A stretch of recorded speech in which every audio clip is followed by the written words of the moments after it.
السلام علیکم ورحمۃ اللہ وبرکاتہ. الحمد للہ کفا وسلام علی عبادہ الذین اصطفیٰ اما بعد. میں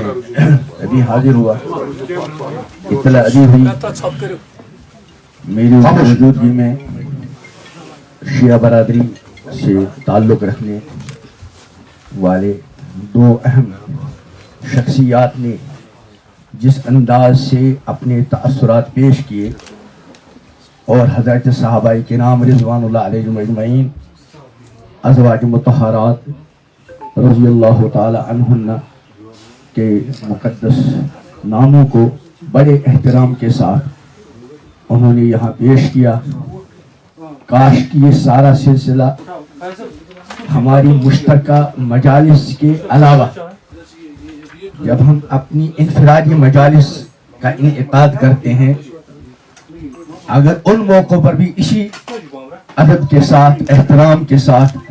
ازواج مطہرات صحابہ کرام رضوان اللہ علیہم اجمعین کے مقدس ناموں کو اپنے اپنے ہم مسلک، اپنے اپنے ہم مشرب لوگوں کے سامنے اس کا اظہار کیا جائے، یقیناً بڑوں کا اثر چھوٹوں پر پڑتا ہے. ہم صرف چھوٹوں کو قصوروار ٹھہرائیں، یقیناً چھوٹے عام طور پر حدود سے نکل جاتے ہیں، لیکن اس میں عام طور پر بڑوں کا بھی کچھ نہ کچھ اثر ہوتا ہے. اس لیے جس طرح یہاں ایک متحدہ مجلس علماء ہے اور ہر مکتب فکر کے نمائندے یہاں موجود ہیں اور ہر ایک دوسرے کی قابل احترام شخصیات کا نام بڑے احترام اور عظمت کے ساتھ لیا کرتے ہیں، کاش کہ یہ سلسلہ ہماری ان مجالس میں، چاہے وہ اہل سنت سے تعلق رکھنے والی مجالس ہوں یا شیعہ برادری کے خصوصی مجالس ہوں، اگر ہمارے قائدین، ہمارے بڑے، جہاں تک حضرات اہل بیت رضوان اللہ علیہم اجمعین کا تعلق ہے، اس میں دوبارہ سب مشترک ہے. جس طرح شیعہ برادری، اہل بیت اور ائمہ اہل بیت کے محبت کو، ان کے احترام کو، ان کی عظمت کو اپنے ایمان کا حصہ مانتے ہیں، اسی طرح دوسری طرف سے صحابہ کرام رضوان اللہ علیہم اجمعین، ازواج مطہرات اور خلفائے ثلاثہ کی عظمت کو، احترام کو، ادب کو اپنے ایمان کا حصہ مانے، واللہ ثم واللہ سارا اختلاف ختم اور بالکل شیر و شکر ہو جائیں گے. لیکن اگر ہم نے صرف ان مشترکہ مجالس میں تو وہ کچھ اپنائے جیسے ہم بالکل بھائی بھائی ہیں، اور جہاں انفرادی طور پر پہنچے اور ایسی مجالس ہوں جہاں سنی برادری کے لوگ اپنی مجالس منعقد کریں، شیعہ برادری کا وہاں کوئی نہیں، وہاں خدا نخواستہ حدود سے نکل جائیں، یا شیعہ برادری کے لوگ اپنی مجالس منعقد کریں جہاں سنی برادری کا کوئی نہ ہو، وہ جو چاہے کہیں، تو پھر یہ وقتی طور ہمارا ایک دوسرے کے مسلک کے احترام کی بات کرنا، اس کا وقتی فائدہ ہوگا. ابھی بہت سی ماشاءاللہ یہاں تجاویز پیش کی گئی. میری ایک تجویز ہے کہ پوری مجلس متحدہ مجلس علماء جو ہے، اس کے جتنے کارکنان ہیں، چاہے وہ سنی برادری سے تعلق رکھتے ہوں یا شیعہ برادری سے، ایک مشترکہ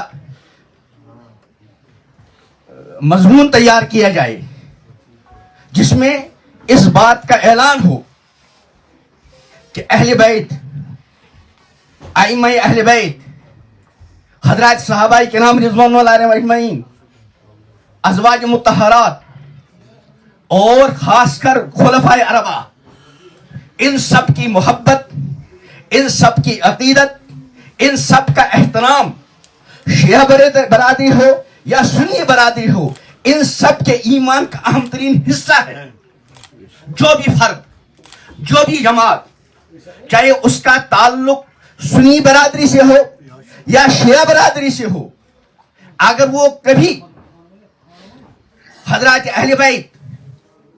ائمہ اہل بیت، حضرات صحابہ کرام رضوان اللہ علیہم اجمعین،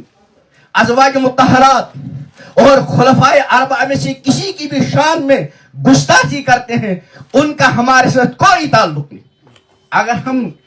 ایک قرارداد پیش کریں اور اس پر باضابطہ تمام علماء کے دستخط ہوں، فلاں عالم اس کا فلاں مسلک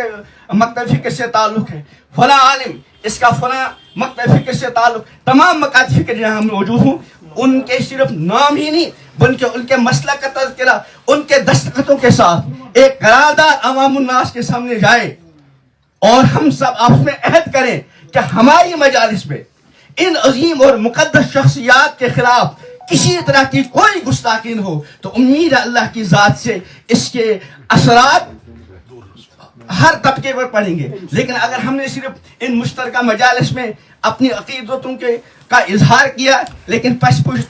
پردہ وہی کرتے رہے جو نہیں کرنا چاہیے تھا، تو پھر شاید ان مجالس کا منعقد ہونا ضیاء وقت کے علاوہ کچھ نہیں۔ میں نے جو گزارشات کی، اگر کوئی اس میں ایسی چیز ہوئی ہو جو نہیں ہونی چاہیے، اللہ مجھے معاف کرے، اور جو کوئی فائدے کی بات کہی گئی، اللہ تعالیٰ عمل کی توفیق عطا فرمائے۔